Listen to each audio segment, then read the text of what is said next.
Hi guys, so మీరైతే summer హాలిడేస్లో ఏదైనా best tuition or summer camp పెట్టాలనుకుంటున్నారా మీ చిల్డ్రన్స్కి? నేను ఒక బెస్ట్ సజెషన్ చెప్తాను, అది ఫాలో అయిపోయింది. సో కిడ్స్ అయితే కొన్ని సబ్జెక్ట్స్లో వీక్ ఉంటారు, లైక్ మ్యాథ్స్ కానీ, హిందీ కానీ, సైన్స్ కానీ, సోషల్ కానీ, ఎక్సెట్రా ఎక్సెట్రా. సో ఈ సమ్మర్ హాలిడేస్లో మనం సమ్మర్ క్యాంప్ పెట్టిస్తే వాళ్ళు లెర్నింగ్ స్కిల్స్ ఇంప్రూవ్ అవుతాయి, రీడింగ్ స్కిల్స్ ఇంప్రూవ్ అవుతాయి, రైటింగ్ స్కిల్స్ ఇంప్రూవ్ అవుతాయి. సో ఇప్పుడైతే నేను ఒక ట్యూషన్ అయితే సజెస్ట్ చేస్తాను అనమాట. ఏంటిదంటే లక్ష్మీపురం సర్కిల్ దగ్గర రాజేంద్ర కాలనీ ఉంది కదా, అక్కడ.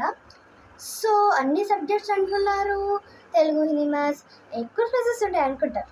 కాదు, జస్ట్ పర్ మంత్ 700 రూపీస్ అనమాట, అంతే. 700 రూపీస్ మాత్రమే. సో మీకైతే రేపు ఫుల్ డీటెయిల్స్ ఇచ్చేస్తాను, రేపు పాంప్లెట్ కూడా వస్తుంది, ఫుల్ డీటెయిల్స్ అయితే మీకు ఇచ్చేస్తాను అనమాట. సో